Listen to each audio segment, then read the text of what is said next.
இது எதிர்பார்க்கப்பட்ட ஒரு ஆர்டர் தான். எல்லாரும் பெரும்பாலும் எதிர்பார்க்கப்பட்டது தான். இப்படி தான் நடக்க போகுதுங்கிறது ஒரு ஒரு ஒரு மாதிரி தெரிஞ்சிருச்சு. ஏன்னா ஒரு அதிமுகவில் ஏதாவது பிரச்சனை வந்துச்சுன்னா அந்த தலைவர்கள் எங்கே போகிறாங்க? டெல்லிக்கு போகிறாங்க. எடப்பாடி பழனிசாமி டெல்லி தான் போகிறாரு, செங்கோட்டையன் டெல்லிக்கு தான் போகிறாரு, ஓபிஎஸ் டெல்லிக்கு தான் போகிறாரு. கட்சி என்ன பிரச்சனாலும் கட்சி டெல்லிக்கு தான் போகிறாங்க. இப்போ தாவேகாக்கு பிரச்சனைக்கும் டெல்லியில் தான் முகாமிட்டு இருந்தார்கள். டெல்லியில் யார் யாரை சந்திச்சாங்க, என்னென்ன பேசினாங்க, என்ன டீலிங்லாம் முடிஞ்சது அப்படிங்கிறதான் தெரியும். அப்போ ரெண்டு பேர் அதிமுக இதற்கு பின்னாடி மூளையாக இருந்து இந்த சம்பவத்தை வைத்து தாவேகாவை வைத்து ஒரு வேலையை செய்கிறதுக்கு இவங்க என்ன பண்ணுறாங்கன்னா, அவங்க ரெண்டு தரப்பையும் கொண்டு போய் அவங்க தரப்பில் ஒரு அட்வொகேட்டை நியமித்து அவங்க வழக்க போட்டிருக்கிறாங்க. அவங்க எங்களுக்கு இல்லைன்னு சொன்னோடனே இன்றைக்கி காலையில் தீர்ப்பு அப்படிங்கிற ஒரு செய்தி வந்த பிறகு இதெல்லாமே நீதிபதியில் இன்றைக்கி போனோடனே நீதிபதி என்ன சொல்கிறாங்கன்னா, காலைல வந்தோடனே இந்த வழக்கை நாங்கள் சிபிஐக்கு மாற்றுறோம், சிபிஐ விசாரிக்கட்டும். அதே நேரத்தில் இது வரைக்கும் இந்த எஸ்ஐடி இருக்கு இல்லையா, தமிழ்நாடு எஸ்ஐடி, தமிழ்நாடு சென்னை உயர்நீதிமன்றம் போட்ட எஸ்ஐடி அவர் தலைமையிலான எஸ்ஐடி விசாரிச்சதை நீங்கள் சிபிஐட்ட ஒப்படைச்சிருங்க. இது வரைக்கும் விசாரித்த அந்த தரவுகளை சிபிஐட்ட ஒப்படைச்சிருங்க. ஆதவர்ஜின் என்ன சொன்னார் ஒரு பேட்டியில், சிபிஐ விசாரணைங்கிறத காலம் தாழ்த்துவதற்காக இந்த வழக்கில் நீர்த்து போய் செய்வதற்காக கேட்டான்னு சொல்கிறார். ஆனால் அதே ஆட்கள் தான் நீங்கள் சிபிஐ வேணும்னு போய் நிற்கிறாங்க. இந்த ஓட்டுகளை சிதறடிக்கக்கூடிய வேலையை விஜய் செய்கிறாங்க. விஜய் ஒரு பெரிய போராளிலாம் கிடையாது, ஒரு மன வலிமை மிக்க நபர்லாம் கிடையாது, ஒரு நடிகராக மட்டும்தான் இருந்தவர். அவர் எப்படி மத்திய அரசையும் மாநில அரசையும் எதிர்த்து அரசியல் பண்ணிடுவார். இப்போ இது விஜயினுடைய அரசியல் கேலியான அரசியலுங்கிறது, தமிழ்நாட்டுக்கு ஆபத்தான அரசியல். விஜயின் பின்னாடி இருக்கக்கூடிய சினிமாவை பார்த்து நிஜம் நம்பி வந்த கூட்டத்தை பாஜகவிடம் இன்னைக்கு அடமானம் வைக்க போறாரு விஜய். அடமானம் வச்சுட்டார். நீ அவங்க சொல் பேச்சு தான் கேட்பாரு. அதையுமே ஆதவர்ஜுனா சொல்லும்போது சொல்றாரு, மற்ற இடங்கள்ல எங்களை போலீஸ் வரவேற்கல, இங்க எங்களை போலீஸ் வரவேற்றாங்க, அதுவே எங்களுக்கு சந்தேகம். ரைட், உங்க எல்லா குற்றச்சாட்டு வைங்க. 15 நாள் நீங்க ஏன் பேசல? இந்த குற்றச்சாட்டுகள் எஃப்ஐஆர் போட்டு பேசியிருக்கா, லீகலாவே பேசியிருக்கின்றேன். உங்க அட்வொகேட்டை வச்சு நீங்க நோட்டீஸ் கொடுத்துருக்கா? 50க்கும் மேற்பட்ட உலக நாடுகளில் 100 கோடிக்கும் அதிகமான ஆகாயம் தமிழ் பார்வையாளர்களுக்கு பேரன்பும் திருநன்றி. ஆகாயம் நேயர்களுக்கு வணக்கம்.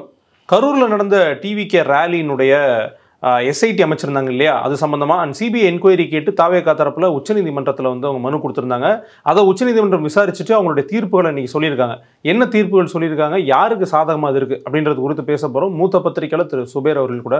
வணக்கம் சார். வணக்கம் சார். ரொம்ப நாளாக எல்லாரும் எதிர்பார்த்துட்டு இருந்த ஒரு விஷயம் இது. இந்த கரூர் விஷயம் தீப்பிடிச்சு எரிஞ்சிட்டு இருந்துச்சு. இப்போ உச்சநீதிமன்றம் இந்த எஸ்ஐடி தொடர்பாகவும் சிபிஐ விசாரணை தொடர்பாகவும் சொல்லியிருக்கிறாங்க.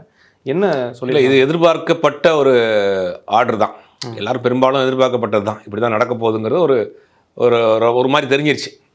ஏன்னா பாஜகவிற்கு ஒரு அதிமுகவில் ஏதாவது பிரச்சனை வந்துச்சுன்னா அந்த தலைவர்கள் எங்கே போகிறாங்க? டெல்லிக்கு போகிறாங்க. எடப்பாடி பழனிசாமி டெல்லிக்கு தான் போகிறாரு, செங்கோட்டையன் டெல்லிக்கு தான் போகிறாரு, ஓபிஎஸ் டெல்லிக்கு தான் போகிறார். கட்சி என்ன பிரச்சனாலும் கட்சி டெல்லிக்கு தான் போகிறாங்க. இப்போ தாவேகாக்கு பிரச்சனைக்கும் டெல்லியில் தான் முகாமிட்டு இருந்தார்கள். டெல்லியில் யார் யாரை சந்திச்சாங்க, என்னென்ன பேசினாங்க, என்ன டீலிங்லாம் முடிஞ்சது அப்படிங்கிறதான் தெரியும். அது தொடர்ந்து இந்த வழக்கு விசாரணை இந்த 41 பேருடைய மரணம்ங்கிறது ஒரு பெரும் துயரம், தமிழ்நாட்டில் ஒரு பெரிய அதிர்ச்சியை ஏற்படுத்திய ஒரு விஷயம்.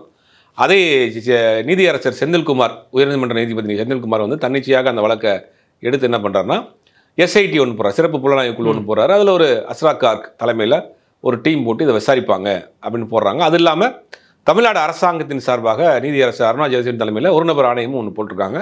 அதுவும் விசாரணை நடத்திட்டு இருக்கு. இவங்க எதுக்குமே எங்களுக்கு சாட்டிஸ்ஃபேக்ஷன் கிடையாது, நீதிமன்றத்தால் நியமிக்கப்பட்ட குழு மேலும் எங்களுக்கு நம்பிக்கை இல்லை, தமிழக அரசு நியமிக்கப்பட்ட அந்த ஒரு நபர் ஆணையத்தின் மீதும் எங்களுக்கு நம்பிக்கை இல்லை, எங்களுக்கு சிபிஐ விசாரணை தான் வேண்டும் அப்படின்னு நேராக சிபிஐ விசாரணை வேண்டும்னு சுப்ரீம் கோர்ட்டுக்கு போகிறாங்க.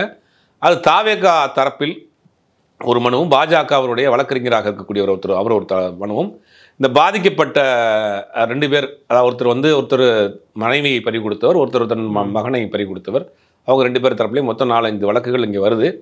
இதில் இந்த பாதிக்கப்பட்ட தரப்பாக 2 பேர் போன மனுக்களில் தான் இன்றைக்கி காலையில் நேற்று அவங்க நேற்றுருந்தே சோஷியல் மீடியாவில் பயங்கரமாக போயிட்டுருக்கு. மெயின் ஸ்ட்ரீமிங் கூட அது நியூஸ் ஆகிருக்கு.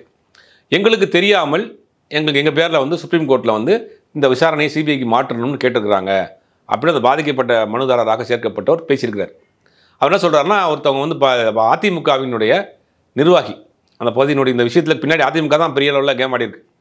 அதிமுக நிர்வாகி என்ன பண்ணுறாங்கன்னா, அந்த பாதிக்கப்பட்ட பையனுடைய அப்பாட்ட ஒரு மனுவை கொடுத்து இதில் கையெழுத்து போடுங்க அப்படின்னு கேட்டிருக்காரு. எதுக்குன்னு அவர் கேட்டதுக்கு, இல்லை இது உங்கள் பையனுக்கு இந்த நஷ்டீடு கொடுக்குறாங்க இல்லையா, அந்த பணம் வாங்குறதுக்காகவும் குடும்பத்தில் ஒருத்தருக்கு வேலை வாய்ப்பு வர்றதுக்காகவும் ஒரு மனு போட்டிருக்கோம், அந்த மனுவில் கையெழுத்து போடுங்கன்னு போட்டிருக்காங்க. இதை கொண்டு போய் கொடுத்தாங்க. இது அதிமுகவுடைய நிர்வாகிகள், அங்கே இருக்கிற நிர்வாகி ஒருத்தர் இந்த வேலையை பண்ணியிருக்காரு. அவங்க 2 பேரும் சுப்ரீம் கோர்ட்டில் போட்டிருக்காங்க. இப்போ கரூர் மாதிரியான அவங்க வந்து பார்த்தா அவங்க வந்து பெருசாக படிப்பறிவு இல்லை, பொருளாதார ரீதியாக பின்தங்கி இருக்கிறாங்க. அவர் சுப்ரீம் கோர்ட்டில் ஒரு அட்வொகேட்டை வைத்து வாதாடக்கூடிய அளவுக்குலாம் அவருக்கு நாலேஜும் இல்லை. அவரே சொல்கிறார் எனக்கு தெரியாதுங்கன்றார். அப்போ 2 பேர் வந்து அதிமுக இதற்கு பின்னாடி மூளையாக இருந்து இந்த சம்பவத்தை வைத்து தாவேக்காவை வைத்து ஒரு வேலையை செய்கிறதுக்கு இவங்க என்ன பண்ணுறாங்கன்னா, அவங்க 2 தரப்பையும் கொண்டு போய் அவங்க தரப்பில் ஒரு அட்வொகேட்டை நியமித்து அவங்க இந்த வழக்கை போட்டிருக்கிறாங்க. அவங்க எங்களுக்கு இல்லைன்னு சொன்னோடனே இன்றைக்கி காலையில் தீர்ப்பு அப்படிங்கிற ஒரு செய்தி வந்த பிறகு அவர்கள் தரப்புடைய அட்வொகேட் தரப்பாக ஒரு மனு தாக்கல் பண்ணுறாங்க. இது இல்லாமல் தமிழ்நாடு டிஜிட்டல் யூனியன் அசோசியேஷன் ஒன்று இருக்குது. அதன் சார்பிலையுமே என்ன பண்ணுறாங்க, அவங்களும் ஒரு மனு போட்டிருக்காங்க. இது இந்த சம்பவம் வந்து போலியான ஒருவருடைய பெயரை பயன்படுத்தி இவங்க சிபிஐ விசாரணை கேட்டிருக்காங்க. டிஜிட்டல் ஜேர்னலிஸ்ட் அந்த யூனியன்லேருந்து ஒரு இது போட்டிருக்கிறாங்க. இதெல்லாமே வந்து நீதிபதியில் நீங்கள் போனோடனே நீதிபதி என்ன சொல்கிறாங்கன்னா, காலைல வந்தோடனே இந்த வழக்கை நாங்கள் சிபிஐக்கு மாற்றுறோம், சிபிஐ விசாரிக்கட்டும். அதே நேரத்தில் இது வரைக்கும் இந்த எஸ்ஐடி இருக்கு இல்லையா, தமிழ்நாடு எஸ்ஐடி, தமிழ்நாடு சென்னை உயர்நீதிமன்றம் போட்ட எஸ்ஐடி வந்து அவர் தலைமையிலான எஸ்ஐடி விசாரித்ததை நீங்கள் வந்து சிபிஐட்ட ஒப்படைச்சிருங்க. இது வரைக்கும் விசாரித்த அந்த தரவுகளை சிபிஐட்ட ஒப்படைச்சிருங்க. மாதம் மாதம் ஓய்வு பெற்ற நீதிபதி ஒருத்தரை போட்டிருக்காங்க, மானிட்டரிங் போட்டிருக்காங்க, கண்காணிப்புக்கு போட்டிருக்காங்க. அவர்கிட்ட நீங்கள் மாதம் மாதம் சிபிஐ வந்து இந்த ரிப்போர்ட் கொடுக்கணும் அப்படின்னு பார்க்குறாங்க. சிபிஐ விசாரணை வேணும் அப்படிங்கிறது தமிழ்நாட்டில் பல கேஸ்கள் நடந்திருக்கு. உதாரணத்துக்கு சொல்லணும்னா அந்த மடப்புறம் காவலாளி அஜித்குமாருடைய அந்த கொலை மரணம், அதுக்கு வந்து என்ன பண்ணுறாங்க, தமிழ்நாடு அரசே வந்து சிபிஐக்கு போகிறாங்க. ஏன்னா சம்மந்தப்பட்டது காவல்துறையினர் அதை விசாரித்தா பல விமர்சனங்கள் வரும் அப்படிங்கிறதுக்காக நீதிமன்றத்தில் தமிழ்நாடு அரசின் சார்பில் வாதாடிய வழக்கறிஞரே என்ன கேட்குறாருன்னா, இதை சிபிஐக்கு மாற்றுங்கன்னு கேட்டார். மாற்றி அது சிபிஐக்கு போயிடுச்சு. அதற்கு இதே விஜய் என்ன பண்ணார் அப்படின்னா, கையில் ஒரு பதாகையை ஏந்து கொண்டு ஏற்கனவே போன வீடியோவில் பேசியிருந்தோம், வந்து சிபிஐக்கு மாற்றாதீங்க, சிபிஐக்கு மாற்றுறது வந்து திமுகவும் பாஜகவும் கள்ள உறவில் இருக்குது, இந்த வழக்கை நீர்த்து போய் செய்கிறது தான் சிபிஐ பக்கம் போய் ஒழிஞ்சுக்கிட்டாங்க, சிபிஐ ஆர்எஸ்எஸ்ஸின் பாஜகவின் பிடியில் இருக்குது அப்படின்னு யார் பேசினதுன்னா இதே உங்கள் விஜய் தான் சில நாட்களுக்கு முன்னாடி பேசினார். ஆதவர்ஜினா என்ன சொன்னார் ஒரு பேட்டியில், சிபிஐ விசாரணைங்கிறத காலம் தாழ்த்துவதற்காக இந்த வழக்கில் நீர்த்து போய் செய்வதற்காக கேட்டான்னு சொல்கிறார். ஆனால் அதே ஆட்கள் தான் நீங்கள் சிபிஐ வேணும்னு போய் நிற்கிறாங்க. அப்போ இது முழுக்க இவர்கள் வந்து ஆளுகிற வர்க்கத்தின் பின்னாடி போய் ஒளிஞ்சுக்கிற வேலையை தான் செஞ்சுருக்காங்க. நீதிமன்றம் வந்து இன்றைக்கி சிபிஐக்கு மாற்றப்பட்டிருக்கு. அப்புறம் வந்து எஸ்ஐடி வந்து இங்கே ட்ரான்ஸ்ஃபர் பண்ண சொல்லியிருக்கிறாங்க. இதுதான் இன்றைக்கி நீதிமன்றத்தில் நடந்தது. இது வந்து விசாரணை இது வந்து என்னென்னா இடம் மாறி இருக்கு. ஓகே, சென்னை உயர்நீதிமன்றத்தின் தலைமையில் விசாரிக்கப்பட்ட எஸ்ஐடிக்கு பதிலாக சிபிஐ விசாரிக்குது. அது ஒரு தன்னாட்சி அமைப்பு பெற்ற அதிகாரம். ஜுடிஷியல் பார்ட்டியும் ஒன்று தான், சிபிஐ மாதிரியான அட்டானமஸ் பாடியும் ஒன்று தான். அப்போ இந்த அமைப்பு வந்து டெல்லியில் விசாரிக்க வேண்டிய அதிகாரிகள் வந்து இப்போ சென்னையில் விசாரிக்க வேண்டிய அதிகாரிகள் வந்து டெல்லியிலிருந்து வரக்கூடிய அதிகாரிகள் விசாரிக்க போகிறாங்க. இவ்வளோதான். விசாரணை இன்று வேறு களத்தில் மாறி ஆரம்பிக்கப்பட்டிருக்கு. இது தீர்ப்பெல்லாம் வரல. தாவேக்கா தவறே செய்யலை, தாவேக்கா தாமதமாகவே வரல, தாவேக்கா வந்து அங்கே இருக்கக்கூடியவர்களே கண்டுக்கல அப்படிங்கிற எந்த விஷயத்துக்கும் அவங்க நிரபராதி குற்றமற்றவர்கள்லாம் ஒன்றும் வரல. விசாரணை அமைப்புகளுடைய இடம் மாறி இருக்குது, விசாரணை அதிகாரிகள் மாறி இருக்கிறாங்க. விசாரணை முடிவில் அது என்ன மாதிரியான ரிசல்ட்டுங்கிறது தெரிய வரும். இதில் ஒரு 2 கொஸ்டின் சார். என்னென்னா, ஃபஸ்ட்டு தாவேக்கா தரப்பில் சொன்னது என்னென்னா, ஒரு ரிட்டையர்ட் ஜட்ஜினுடைய தலைமையில் எங்களுக்கு வந்து ஒரு விசாரணை அமைச்சு கொடுங்க, சிபிஐ விசாரணை அமைச்சு கொடுங்கன்னு கேட்டாங்க. அதுவும் உங்களுக்கு கிடச்சிருக்கு. இன்னொன்று, பல்வேறு இன்சிடென்ட்ஸில் டிஎம்கே பவரில் இல்லாதப்போ கூட அவங்களும் சிபிஐ கேட்டிருக்கிறாங்க, சிபிஐ விசாரணைன்னு வலியுறுத்தி இருக்கிறாங்க. ஆனால் அவங்க மேலே வந்து அவங்க பாஜக பின்புலத்தில் இயங்குறாங்க அப்படின்ற இது குற்றச்சாட்டு வரல. அதே தாவேக்கா பண்ணால் மட்டும் அந்த குற்றச்சாட்டு வைக்கிறது எப்படி சார் சரியாக இருக்கும்? இல்லை, கரெக்டான கேள்வி தான், நியாயமான கேள்வி, கரெக்டான கேள்வி. வெளியே வந்து பார்க்குறப்ப சரியாக தோன்றும். இதுக்கு முன்னாடி நிறைய டீட்டெயில் நம்ம பேச வேண்டியது இருக்குது. இதே தமிழ்நாடு அரசே சிபிஐ விசாரணைக்கு போயிருக்கு, ஏற்கனவே சொன்னேன். இல்லை, தமிழ்நாடு அரசும் போயிருக்கு, திமுக அவங்க கட்சி சார்பாகவும் போயிருக்கிறாங்க. ஆனால் இவர்களுடைய அவசரம் தான் இப்போ சந்தேகத்தை பெறுது. ஆரம்பத்திலிருந்து பாஜக தான் தாவேக்காங்கிற ஒரு கட்சியை உருவாக்கி விஜயை வளர்த்து கொண்டிருக்கிறது அப்படின்றது என்னை போன்றவர்கள் பல வருஷமாக சொல்லிட்டு இருக்கோம். இந்த கட்சி ஆரம்பித்து பல வருஷம் இல்லை, 2-1.5 வருஷம் ஆச்சு. கட்சி ஆரம்பிக்க போகிறாரு. இவங்களுடைய பிளான் என்னென்னா, நாடாளுமன்ற தேர்தலில் பாஜக தாவேக்கா சார்பில் ஒரு 10 தொகுதியில் அவங்க நிப்பாட்டுறதா இருந்தாங்க வேட்பாளர் 2024. பட் அது வந்து கொஞ்சம் படம் ஷூட்டிங்லாம் இருக்குங்கிறனால தள்ளி போயிட்டார். அப்போ நேரடியாக களத்துக்கு வர முடியல. அதுக்கு பிறகு கட்சி ஆரம்பித்தார், வந்துட்டார். இப்போ விஜய் பேசுகிற அரசியல் அப்படிங்கிறது திமுக எதிர்ப்பு அரசியல் தான் 90%. 10% ஊறுகாய் மாதிரி பாஜகவை தொட்டுக்கிறார். ஆனால் கொள்கை எதிரின்னு பாஜக சொல்வார். கொள்கை எதிரியை வந்து 10%ஆகவும் அரசியல் எதிரியை 90%ஆகவும் எதிர்க்கக்கூடிய ஒரு கட்சி தான் தாவேக்கா, விஜய். அப்போ விஜயை ஏன் உருவாக்குறாங்க அப்படின்னா, ஒவ்வொரு மாநிலத்திலையும் பாஜக ஒரு ஸ்ட்ராட்டஜி எடுப்பாங்க. இப்போ உத்தரப்பிரதேசத்தில் எடுத்தாங்கன்னு வச்சுக்கோங்க. உத்தரப்பிரதேசத்தில் இஸ்லாமியர் வாக்குகள், தலித்து வாக்குகள் பெருமளவு இருக்கு. அது கண்டிப்பாக பாஜகவுக்கு விழுகாது, பாஜக கூட்டணிக்கு விழுகாது. அந்த வாக்குகளை பிரிக்கிறதுக்கு, உடைக்கிறதுக்கு, ஸ்பாயில் பண்ணுறதுக்கு ஒரு ஓட் ஸ்பாயிலராக சில பேரை பயன்படுத்துவாங்க. தலித்து வாக்குகளை பிரிப்பதற்காக மாயாவதி அவர்களை வைத்து சில வேலையை பண்ணுவாங்க. உவைசியை வைத்து இஸ்லாமிய வாக்குகளை பிரிக்கிறதுக்காக அவன் பண்ணுவாங்க. இப்போ தமிழ்நாட்டை பொறுத்த வரைக்கும் இந்த சினிமா நடிகர்களை வைத்து வாக்குகளை பிரிக்கக்கூடிய வேலை செய்வாங்க. அது வந்து கமல்ஹாசனை வச்சு ட்ரை பண்ணாங்க, ரஜினிகாந்தை ட்ரை பண்ணாங்க, அவர் சுதாரிச்சிட்டாரு. அப்புறம் இந்த முறையை வந்து விஜயை பயன்படுத்துகிறாங்க. தமிழ்நாட்டை பொறுத்த வரைக்கும் மத சிறுபான்மையர் அப்படின்னு ஒரு 14% இருக்காங்க, 14% இருக்காங்க. கிறிஸ்டின் அண்டு முஸ்லீம்ஸ் மற்ற எல்லா கம்யூனிட்டியும் சேர்ந்து மத சிறுபான்மையினர் அவங்க ஒரு 14% இருக்காங்க. இது அப்படியே வந்து உங்களுக்கு பார்த்தீங்கன்னா திமுக கூட்டணிக்கு போகும். பாஜக எதிர்ப்பு அப்படிங்கிற ஒரு கூட்டணிக்கு திமுக கூட்டணி. திமுக மேல் 1000 விமர்சனங்கள் இருந்தாலும் மதவாத எதிர்ப்பு, சமூக நீதி அப்படிங்கிற ஒரு விஷயத்தில் திமுக ஒரு புள்ளியில் நிற்கிது. அதை தொடர்ந்து திமுகவோடு சில கட்சிகளும் கூட்டணி இருக்காங்க. கம்யூனிஸ்ட் கட்சிகள் இருக்கிறாங்க, காங்கிரஸ் கட்சி இருக்குது, விடுதலை சிறுத்தைகள் கட்சி இருக்குது. இவங்க எல்லாமே இந்த ஒத்த புள்ளியில் இருக்காங்க. மதவாத எதிர்ப்பு, சமூக நீதிங்கிற விஷயத்தில் கரெக்டாக இருக்கிறாங்க. அதனால என்ன பண்ணுறாங்கன்னா இந்த ஓட்டுகள் எப்பவுமே அந்த பக்கம் போகும். இப்போ அதை என்ன பண்ணுறாங்கன்னா இந்த ஓட்டு அங்கே போகிறதுக்கு, இந்த ஓட்டை பிரிக்கிறதுக்கு வேலை பண்ணுறாங்க. அப்போ அதே கொள்கையோட திராவிடம் தான் என்னுடைய தலைவர், எனக்கும் பெரியார் தான் தலைவர், எனக்கும் அண்ணா தான் தலைவர், நானும் திராவிடம் 2.0, எனக்கு ஓட்டு போடுங்க அப்படின்னு விஜய் கொண்டு வராங்க. அந்த ஓட்டுகளை சிதறடிக்கக்கூடிய வேலையை விஜய் செய்கிறாங்க. விஜய் வந்து ஒரு பெரிய போராளிலாம் கிடையாது, ஒரு மன வலிமை மிக்க நபர்லாம் கிடையாது, ஒரு நடிகராக மட்டும்தான் இருந்தவர். அவர் வந்து எப்படி மத்திய அரசையும் மாநில அரசையும் எதிர்த்து அரசியல் பண்ணிடுவார்? இல்லை சார், இது வந்து உங்களுடைய பார்வை, நீங்கள் வந்து உங்களுடைய பார்வையை சொல்கிறீங்க. அதுக்கு பின்னாடி இதை நீங்கள் ஹேக் பண்ணதாக கூட வச்சுக்கலாம். ஆனால் வர்ற எல்லார் மேலேயுமே வந்து இப்படி ஒரு குற்றச்சாட்டு வைக்கிறது இன்னைக்கு இந்தியா முழுவதும் பாஜகவுடைய பிடியில் தாங்க இருக்குது. இல்லை சார், கமல் நீங்கள் சொன்னீங்க, கமல் அவர்கள் வந்து களமிறக்க முயற்சி பண்ணாங்கன்ட்டு. ஒருவேளை அவங்க முயற்சி பண்ணியிருந்தாலும் இன்னைக்கு அவர் திமுக கூடல இருக்காரு, அவரை வச்சு முயற்சி பண்ணி அவரே அந்த ஒரு கேம்பெயின் முடிஞ்சுன்னா அவங்க விட்டுருவாங்க. 2024 விஜயோட மேடம். ஆனால் இதே பார்வை வந்து எல்லாருமே, இதே விஜய் கூட நாளைக்கு திமுக கூட கூட்டணி சேரலாங்க 2026 பிறகு. அப்பதான் நம்ம அதோட முடிவு. ஒரு கேம்பெயினையும் அவங்க ஒரு சீசனுக்கு ஒரு கேம்பெயின் பயன்படுத்துவாங்க. Deepavali season, Deepavali offer, Pongal offer மாதிரி இந்த தேர்தலுக்கு உங்கள் விஜய், 2026 தேர்தலுக்கு உங்கள் விஜயை வச்சு ஓட்ட பிரிக்க போறாங்க. அதுதான் வேலை. அதுக்கு விஜய் கொடுக்கப்பட்டு, விஜய் ஏற்கனவே சொல்லி முடிச்சிடறேன், விஜய் வந்து ஒரு கள போராளியோ, பல வழக்குகளை வாங்கினவரோ, மத்திய மாநில அரசை எதிர்த்து பெரிய அரசியல் செய்கிறவரோ அப்படின்ற நபர்லாம் கிடையாது. ஒரு சினிமா நடிகராலும் வந்திருக்காரு. அப்போ அவர் விஜய்க்கு கொடுக்கப்பட்ட ஆள் தான் விஜய்க்கு கொடுக்கப்பட்ட சில முடிவுகளை நிற்கிறாங்க. விஜய் தனியாக நின்று ஒரு 10-15% ஓட்டை பிரிப்பார் அப்படிங்கிறது தான் விஜயோடைய கால்குலேஷனில் விஜய் நிப்பாட்டுறாங்க. ஆனால் விஜயினுடைய செயல்பாடுகள் ரொம்ப தாமதமாக இருக்கும். அவங்க போட்ட கால்குலேஷன் வேறு, நடக்கிறது வேறு, நடந்துக்கிட்டு இருக்கிறது வேறு. இவருடைய செயல்பாடுகள் நாளுக்கு நாள் வந்து பலகீனமாகிட்டு இருக்கு. அப்படிங்கிறப்போ இந்த இன்ஸ்டன்ட் கரெக்டாக வந்து மாட்டுது. விஜய் என்னை காப்பாற்றுக்குன்னு போய் நிற்கிறார். விஜய் காப்பாற்றுக்குன்னு போய் நின்னோடனே அவங்க தான் உங்கள் கட்சி ஆரம்பிக்க சொன்னது. இப்போ காப்பாற்றுக்குன்னு போய் சொன்னோடனே நம்மளால் உருவாக்கப்பட்டவருக்கு ஒரு பிரச்சனை வந்திருக்கு அப்படின்னு அவங்களும் நேரம் வர்றாங்க. இந்த சம்பவம் நடந்தோடனே இவருக்கு ஆதரவாக குரல் கொடுத்தவங்களாம் யார்? எச் ராஜா பேசுகிறார். ஜோசப் விஜய்னு சொன்ன எச் ராஜா பேசுகிறார், அண்ணாமலை பேசுகிறார். இன்னைக்கு காலிலேருந்து சிபிஐக்கு மாற்றப்பட்ட பிறகு தாவக கரை சும்மா இருக்கிறான், பாஜக கரை கொண்டாடிக்கிட்டு இருக்கா. இதுன்னு தெரிய வேணாமா? அவங்க திமுக எதிர்ப்புன்ற நிலைமை, அந்த திமுக எதிர்ப்பை விஜய்க்கு வந்து விஜயை வந்து தன் பக்கம் கொண்டு வரக்கூடிய வேலை பயிர். நான் திரும்ப சொல்றது, விஜயின் பின்னாடி நண்பா நண்பிகள் யோசிச்சு பாருங்க. தமிழ்நாடை பொறுத்தவரை தமிழ்நாடு இன்னைக்கு அமைதி பூங்காவா அமைதியாக இருக்குது. இன்னைக்கு எல்லா வகையிலும் முன்னேறிய மாநிலமாக இருக்குது. பாஜக பல முகமூடிகளை போட்டுக்கொண்டு உள்ளே வர்றதுக்கு முயற்சி பண்ணுறாங்க. அதுக்கு நீங்கள் ஒரு துருப்பு சீட்டாக இருந்து விடார்கள், வாக்குச்சீட்டாக உங்கள் வாக்குகளை வீணடித்து விடாதீர்கள். தமிழ்நாட்டில் நீங்கள் எல்லா வகையிலும் முன்னேறிய மாநிலம் இருக்குது. பாஜகவின் பிடியில் இன்னைக்கு விஜய் மாட்டிக்கிட்டாரு, பாஜகவின் கட்டுப்பாட்டில் விஜய் இருக்கிறாரு. இன்னைக்கு விஜய் இல்லை, பல வருஷமாக இருக்கிறார். ஆரம்பிக்க சொன்னதே அவங்க தான். இப்போ நேரடியாக கட்டுப்பாட்டுக்குள்ள வந்துட்டார். இப்போ நீ அவங்க சொல்கிறது தான் பேச முடியும். இப்போ தமிழ்நாட்டில் எத்தனை அரசியல் கட்சி தலைவர் இருக்காரு, ஏன் இவருக்கு மட்டும் வைப்பு இருப்பாத கேட்டவனே கொடுக்குறாங்க? அவர் ஒரு விஐபி இல்லை சார். யாரு? விஜய் வந்து எத்தனை அரசியல் திருமாவளவன் இருக்காரு. இல்லை சார், எனக்கு புரியுது, நீங்க உங்களோட கேள்வி புரியுது. ஆனால் இவர் வந்து இந்தியா முழுக்க பிரபலமானவராக இருக்காரு. அரசியலுக்குள்ள பீகார்ல விஜய் தெரியுமா? இல்லை, ஓரளவுக்கு தமிழ்நாட்டில் தெரியும் விஜய். பீகார்ல தெரியுமா?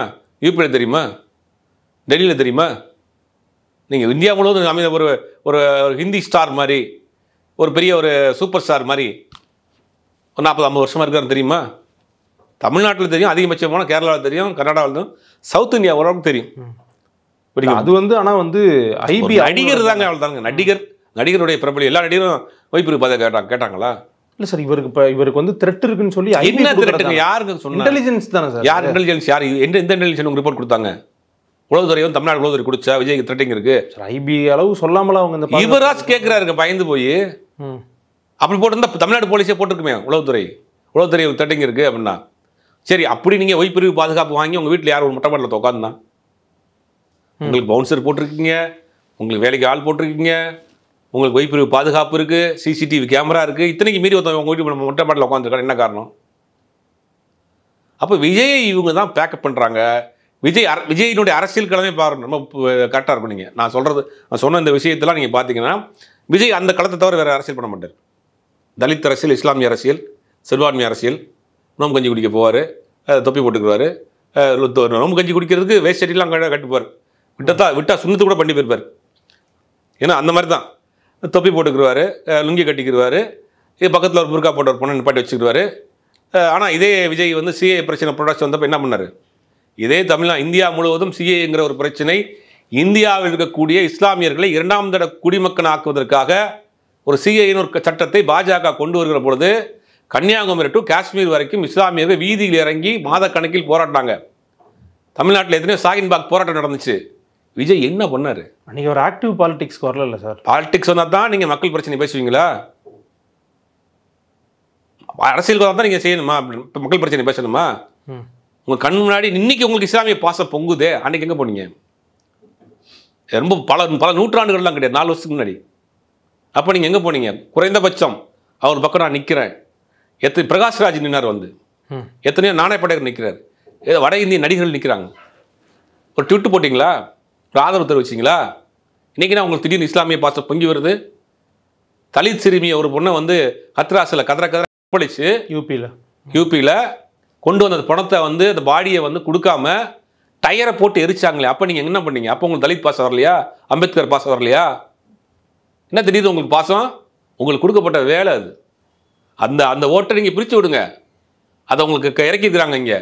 அந்த வேலையை நீங்கள் கரெக்டாக செஞ்சுக்கிட்டு இருக்கீங்க. ஒரு கடத்துக்கு மேலே கை மீறி போயிடுச்சு. உங்களால் அந்த அரசியலையும் செய்ய முடியல. பாஜக தப்பால சூஸ் பண்ணுன்னு பாஜக யோசிக்குது. இப்போ இவனை கொடுத்து ஓட்டை பிரிக்க எவ்வளோ சொன்னால் இவன் வந்து இருக்கிற ஓட்டையும் சேர்த்து விட்டுருவான் போலே அப்படின்னு. அந்த மாதிரி தான் நடக்குது. இப்போ கை மீறி போனவனே போய் நேரடியாக போய் உங்களை காப்பாற்றுக்குன்னு நிற்கிறாங்க. காப்பாற்றுறதுக்கு உண்டான வேலைகளை செய்கிறாங்க. அவ்வளோதான், சிம்பிள் அரசியல். இவ்வளோதான். விஜய் நம்பி போகக்கூடியவர்கள் யோசிக்க வேண்டிய காலம். வெட்ட வெளிச்சமாக அமித்ஷாவினுடைய கட்டுப்பாட்டில் அணில் குஞ்சுகள் மாட்டிக்கிட்டாங்கிறதான் உண்மை. இதே கூட இருக்கக்கூடிய அந்த நண்பா நம்பிகள் கொஞ்சம் யோசிக்கணும். அவர் ரியலில் தான் ஹீரோப்பா, ரியலில் வந்து ஜீரோ. அவர் வந்து முதலமைச்சர் வீட்டை உடச்சிடலாம் உள்ளே போக முடியாது, அமைச்சர் தோலை துண்டை போட்டு இழுத்து போக முடியாது, தனலட்சுமி காப்பாற்றுற மாதிரி தமிழ்நாட்டை காப்பாற்ற முடியாது. இதெல்லாம் கொஞ்சம் புரிஞ்சுங்க. தனலட்சுமியோட சினிமாவில் காப்பாற்றலாம், மதுரையிலேருந்து மெட்ராஸுக்கு கூட்டு வந்து. தமிழ்நாட்டிலாம் விஜயால் காப்பாற்ற முடியாது சார். ஆனால் இந்த விவகாரத்தை பொறுத்த வரைக்கும் இன்னும் விசாரணை ஆரம்பிக்கலை. பட் இது வந்து அவங்க கேட்ட விஷயம் கிடச்சிருக்குன்னா அவங்களுக்கு ஃபஸ்ட்டு வின் தானே சார்? இது எப்படி வின் வரும்? விசாரணை மாறி இருக்கு, தீர்ப்பா வந்துச்சு. சரி, எப்படி இது என்னவா போகும்னு நினைக்கிறீங்க? விசாரணை நடக்கட்டும். விசாரணை முடிவில் சிபிஐ மீது எல்லாருக்கும் நம்பிக்கை இருக்கு. விசாரணை நடத்த முடிக்கணும். உச்சநீதிமன்றத்தின் மீது மிகப்பெரிய நம்பிக்கை இருக்கு. எத்தனையோ தீர்ப்புகளை சமீப காலமாக நல்ல தீர்ப்புகள் கொடுத்துட்டு இருக்காங்க உச்சநீதிமன்றத்தில். விசாரணை நடந்து முடியட்டும். விசாரணை நடந்து முடிஞ்சு வேனுக்குள்ள யார் இருந்தா? மதுரை ஏர்போர்ட்லேருந்து ஒருத்தவங்களை எப்படி கார் மூலியமாக கூட்டு போய் அந்த வேனில் உட்கார வச்சிங்க? சிசிடிவி ஃபுட்டேஜ் எங்கே இருக்குது? 62 ட்ரோன் கேமரா எதுக்கு பயன்படுத்தப்படுது? நீங்கள் நாமக்கல்ல ஏன் வாய் உளறி பேசுனீங்க? திருப்பி கரூரில் எப்படி ஃப்ரெஷ்ஷாக பேசுனீங்க? அந்த 4 மணி நேரத்தில் வேனுக்குள்ளே நீங்கள் என்ன பண்ணீங்க? இதெல்லாம் நம்ம நோண்டுவாங்கல்ல. நாமக்கல்ல நீங்கள் தமிழ்நாடுன்னு பேசலை, மகாணம்ங்கிறீங்க. தமிழ்நாடுக்கு தப்பாக பேசுறீங்க, வாய் உளருது. கொஞ்சம் எல்லாருக்கும் நீங்களே சாரி கேட்டீங்க. இல்லை சார், அது எல்லாரும் ஒரு இது தானே. டயர்டாக இருந்தது. இல்லை சார், எல்லாருமே அவர் ஒரு வாரத்தை பேசுகிறாங்க. ஃபுல்லாகவே அந்த செஷன் ஃபுல்லாகவே வாய் எப்படி குளறி தான் பேசுகிறார் நாமக்கல்ல. அதுக்கு பிறகு உள்ள என்ன நடந்துச்சுன்னு தெரில. அதுக்கு ஒரு 4 மணி நேரம் கழிச்சு ஃப்ரெஷ் ஆகிட்டார். 4 மணி நேரத்தில் அந்த டயர்ட்னஸ்லாம் மாறி இருக்கும் போல். ஜூஸுக்கு ஏதாவது லெமன் ஜூஸ் ஏதாவது கொடுத்துருப்பாங்க போல். ரொம்ப பேசுறதுக்கு கொடுத்து மோர் இல்லாட்டி ஜூஸ் ஏதாவது கொடுத்துருப்பாங்க போல் அந்த 4 மணி நேரத்தில். சரி, எதுக்கு நாமக்கல்ல இருந்து கரூருக்கு போகிறப்ப எதுக்கு கதவுலாம் அடைச்சிட்டு வயசு வந்த பிள்ளை மாதிரி வேனுக்குள்ளே உட்காந்துருக்கீங்க? கதவை திறந்து கையை காமிச்சிட்டே போங்களேன். அவங்களை பார்க்கத்தான் நிற்கிறான். ரோட் ஷோ பண்ணக்கூடாதுல்ல சார்? ரோட் ஷோ எங்கே பண்ணுறீங்க? ரோட் ஷோவா அது? இல்லை, இவர் வந்தால் கையை காமிச்சா கூட்டம் வருதுன்ற ஹைவேஸை தாங்க போகிறீங்க. லைட்டை போட்டு எடப்பாடி பழனிசாமி அப்படி பாருங்கள், பளிச்சு லைட் போட்டு அப்படி கையை காமிச்சு சிரிச்சிட்டே போகிறாரு பாருங்க, அப்படி ஜாலியாக. அது மாதிரி கையை காமிச்சிட்டே போங்க ஜாலியாக. எல்லாத்தையும் சட்டுக்கிட்டெல்லாம் போட்டு உள்ளே அடைச்சி உள்ளே கப்பு சிப்புன்னு உட்காந்துக்கிறீங்க. அந்த இடம் வந்த பிறகு தான் டோரவே திறக்கிறீங்க. இதுக்கு நேரடியாகவே அந்த வேனில் வராமல் வேறு ஏதோ காரணம் உள்ளே வந்துட்டு போயிடலாமே. அப்போ இது விஜயினுடைய அரசியல் கேலியான அரசியலுங்க. இது தமிழ்நாட்டுக்கு ஆபத்தான அரசியல்.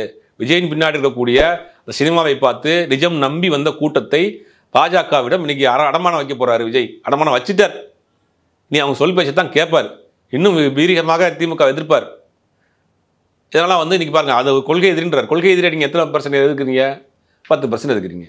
திமுக எத்தனை % எதிர்க்கிறீங்க? 90% எதிர்க்கிறீங்க. உங்களுக்கு கொடுக்கப்பட்ட வேலை என்ன?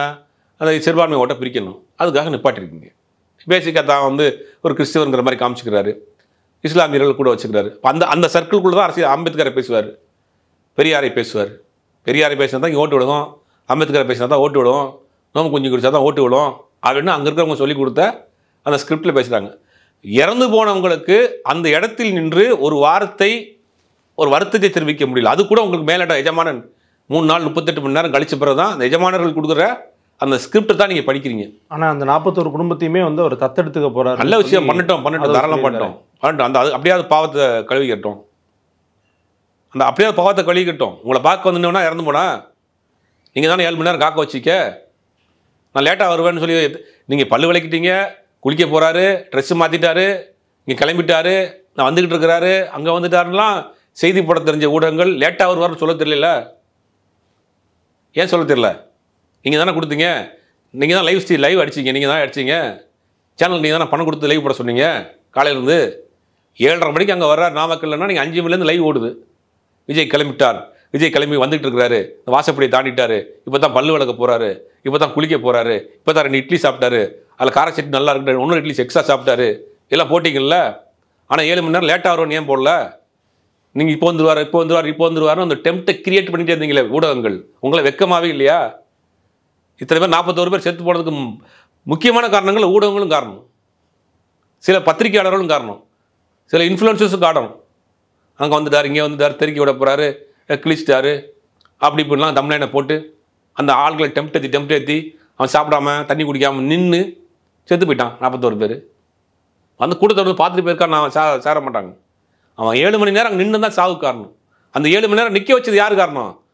இந்த ஊடகங்கள் காரணம், சமூக ஊடகங்கள் காரணம், சில இன்ஃப்ளூயன்சர்ஸ் காரணம், சில பத்திரிகையாளர்கள் காரணம். நீங்கள் அவன் டெம்ப்ட் ஏற்றிக்கிட்டே இருக்கீங்க. நான் வந்துட்டேன் ஏன் லேட்டாக வருவாருன்னு நீங்கள் சொல்ல மாட்டீங்களா? கிளம்பிட்டார், அங்கேருந்து இங்கே வர்றதுக்கு கிட்டத்தட்ட 4 மணி நேரம் ஆகுங்கன்னு. விஜய் வருவது தாமதமாகிறது அப்படின்னு ஒரு தலைப்பு போட்டிருக்கீங்களா? ஃப்ளாஷ் போடுறீங்கல்ல, பிரேக்கிங் போடுறீங்கல்ல, ஒரு பிரேக்கிங்காக போடுறீங்களா? விஜய் வருவது தாமதமாகிறதுன்னு. கரூருக்கு விஜய் வருவது தாமதமாகிறது ஒரு செய்தியை பார்த்துருப்பீங்களா? அப்போ அந்த கூட்டத்தை கலைய விடக்கூடாது, டெம்ப்ட் ஏற்றிக்கிட்டே இருக்கணும். அந்த வேலையை அப்படியே அந்த ஒரு 7 மணி நேரம் 8 மணி நேரம் ஒட்டுமொத்தமாக மெயின் ஸ்ட்ரீம் பூரா அது ஒரு செய்தியாக இருக்கணும். இது ஒரு அரசியல். அது இந்த தொண்டனை காக்க வச்சு சாக வச்சு ஓடி போனதும் தலைவனா? இதெல்லாம் விசாரணையில் தெரிய வரும். இந்த பாவம்னா சும்மா விடாது. விஜய் கண்டிப்பாக அணிவிப்பார். இறுதியாக ஒரு கேள்வி சார், என்ன அப்படின்னா முதல்லேருந்து எல்லாருமே சொல்லிட்டு இருந்ததுன்னா 12 மணி விஜய் அவர்கள் வந்து டைம் சொல்லிட்டு லேட்டாக வந்தார் அப்படின்ட்டு. சமீபத்தில் அதிமுகவினுடைய பேச்சாளர் திரு கல்யாண சுந்தரம் அவர்கள் வந்து ஒரு மேடையில் பேசியிருந்தார், ஒரு மேடை விவாதத்தில். அதே மாதிரி இன்னைக்கு ஆதவர்ஜுனா அவர்களும் பேசியிருந்தார்.